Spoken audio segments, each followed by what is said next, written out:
Hey everyone, welcome back. Today I'm going to show you how to build your very own crypto bot. This bot can generate passive income by taking advantage of arbitrage opportunities and slippage in decentralized exchanges like Uniswap on the Ethereum network. I'm planning on making a higher volatility bot and one for Solana later, but that will be for another video. The bot will on average generate between 2 to 5% profit per day. So for instance, if you put $1,000 into this bot, it will generate $20 to $30 on average a day. This bot has been programmed with higher safety standards, so it only takes very profitable trades. It generates less money than other aggressive bots, but you won't have as high a risk of losing your money. This is a strategy I personally like to use, as I can insert more money and have a safe daily income without having these high risks. Some individual trades might not always be profitable since low investment is risk-free, but over time, this bot uses live trading and math to guarantee a profit. In this video, I'll go over the content of the bot, how to build the bot without any coding experience, and how to run the bot, and of course, show you how much this bot actually makes. First, let's talk about arbitrage. Okay, so imagine this. Crypto prices aren't always exactly the same on every exchange. Bitcoin might cost $67,950 on Binance, and it might cost $68,100 on Coinbase at the very exact same moment. An arbitrage bot makes money by buying cheap on one exchange and then instantly selling it for more money on another. Basically a risk-free investment if it's done fast enough. The bot decides which trades are actually profitable after including fees, slippage, and transfer time, and executes them automatically. This is what makes the bot different from trying to trade yourself, because usually you can make a calculation quick enough before the price changes. So basically, it's like having a super fast trainer that never sleeps, making tiny profits hundreds or thousands of times a day. The trick is having low fees, high speed, and then a decent sized capital, which is all this code that I need for the bot. All right, to get started, you'll need MetaMask installed in your browser. If you don't already have this, then the best way to do this is just to use the Google extension, which you can find in the Google Web Store or in Chrome Web Shop. Also, make sure you're logged into the right account. We're going to be using ChainID to deploy and run our bot. ChainID is a Web3 application where you can create and run smart contracts on the Ethereum network. First, head over to the website and then simply just press Code Smarter. Here you can either sign in if you already have an account or just continue as guest. I'm going to continue as a guest. As you can see, I already have a project here. This is because I made sure the code was running probably before because of this video, but you're going to choose new project. From these templates, just choose blank template. Now, this next step might be the most important of all the skills. We have to set up the project structured correctly to make sure the bot is going to run as intended. As you can see here, this is our project name. This you can name whatever you want. I'm going to name it Project 1. Inside Project 1, you are going to need to create some folders and some files. This is very important. You name it just as I do. I've set them up in the same exact order. ChainID is also case sensitive, so keep this in mind. First folder you're going to create can just be named contracts. Within this folder, create yet another folder. Call this one Uniswap. Inside Uniswap, yet again, create another folder and call this one interfaces. Inside interfaces, create another folder. This one should be called libraries. Notice that these last two folders are lowercase, whereas Uniswap has an uppercase U. This is important later on, so just make sure that this is correct. Then head over to contracts, right-click it, and press new file. This is where our main code is going to be. Blame this bot got sold. As you can see, if we get this emblem of Ethereum, you have set this up correctly. Make sure that you look at this and take your time to read it all and create exactly this setup you have. Okay, now I'm going to walk you through the code itself. We have two types of code. First, the main code for the bot itself, and then all the code from Uniswap. Open up the link in the description from Pastify. This is the code for the bot itself. Go ahead and copy this and put it into a file bot.sol. Make sure to get this last bracket. Once pasted in, you should have 561 lines of code. As you can see at the top of the code here, we import some files from Uniswap. This would normally just go online and look up the files, but since ChainID does not have a token for GitHub, we have to put this code into our project locally. I've also put links for this down in the description. Make sure you open up the one called uniswap v3 factory.sol, the one called v3 pool.sol, and the one called liquiditymath.sol. This is all going to be used for calculations. I've also put this page into the description down below where we're going to need to pull some more code in. This might get a bit complicated, so just watch this as many times as you need to make sure it's all pasted in correctly. First, head over to uniswap v3 factory.sol. Copy the last bit here. Go into your project, under interfaces, right-click, new file, and paste the name. In this file here, you have to put this code here. And the same goes for uniswap v3 pool.sol and the liquidity math. I recommend just creating the files first. Open up interfaces, new file, paste in the name. And the same goes for liquidity math. Open interfaces, new files, and paste it in. Once you have these in, go ahead and copy the code from the corresponding file. So here we have v3 factory.sol.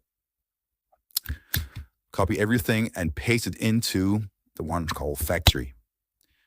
Go into v3 pool.sol. Copy everything here. This is a shortcut because it imports some other code. And paste it in. Now go over to liquidity math and copy this last bit of code and paste it in. As you can see in v3 pool.sol, we actually import some more stuff. We have to change this code though, because if you take a look at our main code, our imports look like this. This is how you code a local import. The / means look inside this folder, whereas / means look for this folder or this file. So as we can see, this import calls for look inside contracts, look for Uniswap, look for interfaces, and then finally look for these 3 files. This is all good and correct. But inside pools, you can see this is different. And it calls for these 6 different files, which we don't have. If you open up this page here, which is down in the link below, you can see we have all of these. I recommend not using split screen because this makes it much easier to look around in. Open up these different files and do the exact same as you did before. So open up poolactions.sol, copy this code or this name. And then instead of interfaces, we're going to paste this into library. Right-click it, new file, and enter. Open up the same here, and if you have it full screen, you should see it down here on the side. Open up pool derived state. Go ahead and copy the name and enter it into libraries.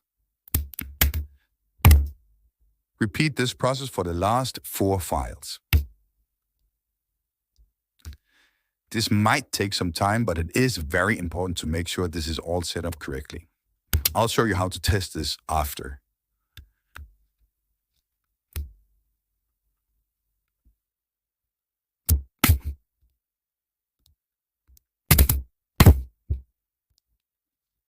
And pool owner action also.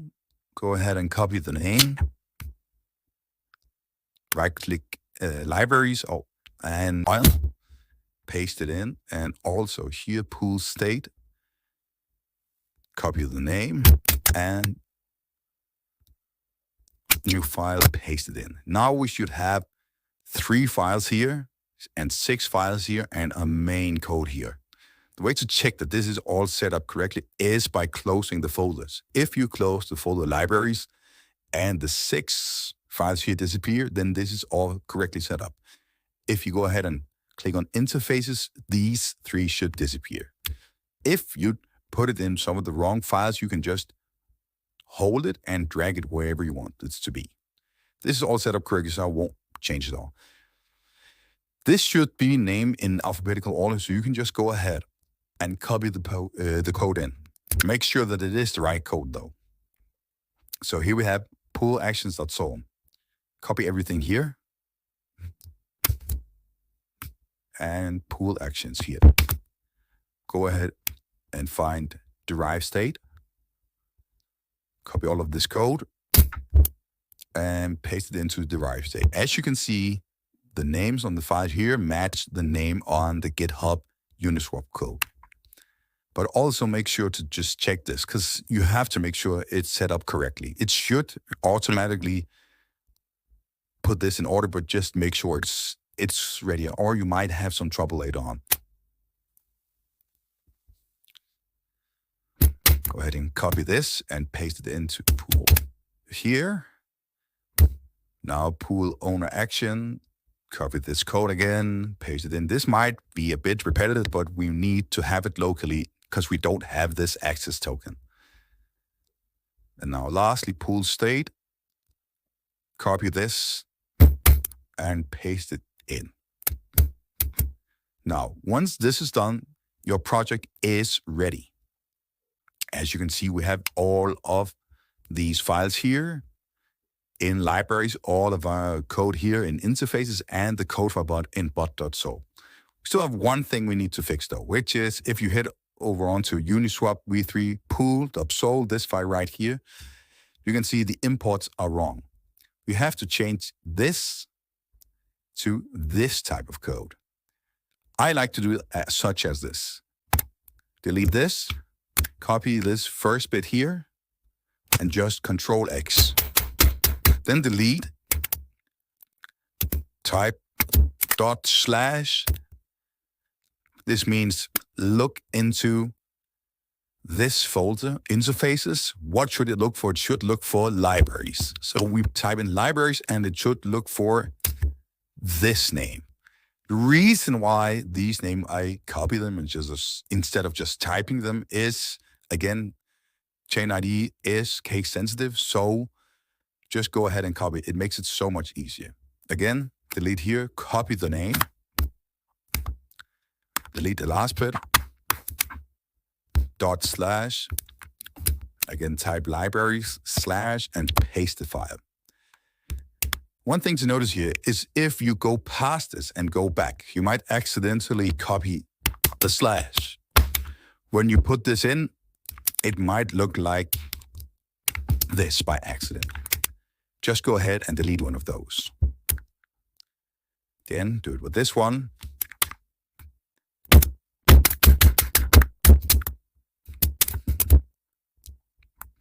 And see this, again, you might do these same mistakes as I did. I pasted the name before I added libraries. Of course, you can just do it like this. Again, copy this code, type in /. Libraries, and paste in the code. And if you delete too much, just like I did, you can always just Control-C to get back. Copy this, delete the last bit, and type this in, libraries / and this. Make sure you have this exact setup and don't delete the semicolon at the end. This should now run properly. Okay, now I'm going to show you how to actually run this bot. Before we can run it, we need to compile the code. Now, you've just been inside here and made sure that all of these import are correctly. Now, before you just go ahead and compile the code, we need to make sure we are in version 0.8.20. So go ahead and choose this. The reason for this is because I coded this bot some time ago, and I've been running this bot for myself quite a while. And of course, there are newer versions, but this is the one to use with my bot. Head it over to the main code, which is here bot.sol. This is our bot. This is the code you need to compile. Now, run this compile bot.sol. You might get this warning here. Just refresh your browser. This can take it some time. And just continue. This should all be saved. Now go ahead and choose version 0.8.20 and compile the bot. This can be a bit buggy. As you can see, I've already run this bot twice since I get these build files here. Don't mind these. You won't have the one in here, but this is because I accidentally compiled the uniswap file, as you can see here. This doesn't really matter. Go ahead into your bot.sol and it should say arbitrage bot.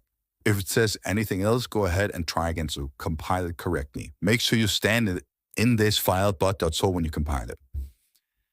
If you open up the arbitrage bot, you can see we have some code here. This you can just leave as is. Head on over to deploy an interaction. Here you can see our compiled contracts. These are all the files we have here. This is all that we've compiled. Go ahead and choose the bottom arbitrage bot.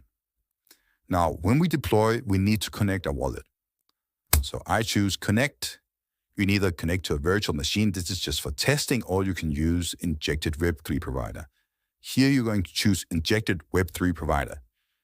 Choose MetaMask or whatever crypto wallet you have, and MetaMask is connected. Perfect. Now go ahead and make sure compile contracts that it says arbitrage bot contracts / whatever this is.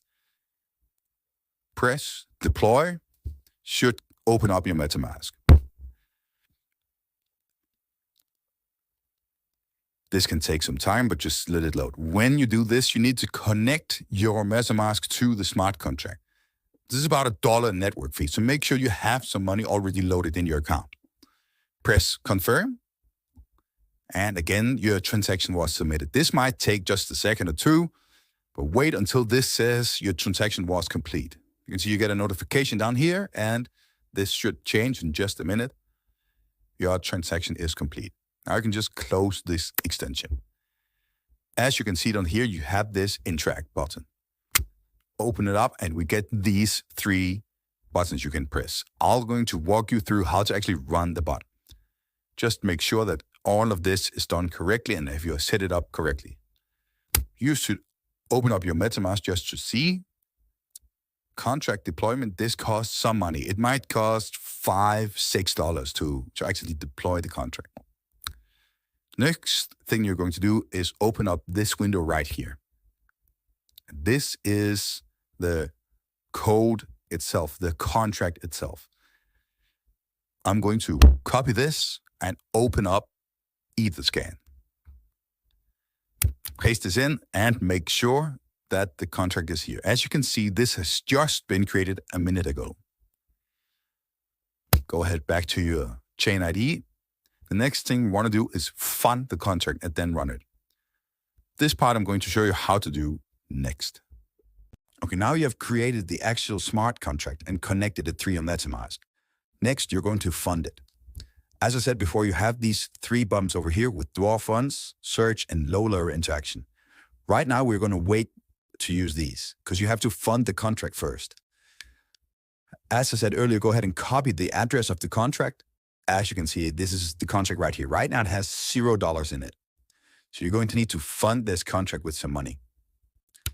So go ahead, open up your MetaMask and copy the code from the smart contract, which is right here. Copied. Open MetaMask. And then you have to send it some money. The minimum amount you should use is around $100. Ultimately, you'd go for at least $200 or $300, but it will still work if you only put in 100. If you put in less, your profits might get eaten up by gas fees and slippage. So I'm going to send $100 to this contract. Choose the asset, enter the address of the smart contract, and then the amount. You can either choose ETH or a dollar amount. I'm going to choose dollar amount. Put in 100. Make sure to leave some ETH on your MetaMask. The reason for this is when you first activate the contract, it needs to have some ETH for gas fees on your MetaMask since the contract is not yet active. So I recommend leaving at least $2 a year. As you can see, view activity, we have sent the contract $100 and still have $2.70. Go over to Etherscan where you can see your contract and ETH value. If you go ahead and refresh this, it should now say $100. Okay, now we're actually ready to run the bot itself. We have been over the code, created the smart contract, connected the smart contract to a MetaMask, and funded the contract. If you go to interact, you can see we have these three options. We have withdraw funds, search, and low-level interaction. The values of these you should just leave at 0. This determines how much of our remaining capital from the contract itself is going to be used for these trades. If you just leave it at 0, it should use all of the remaining capital, which is what we want.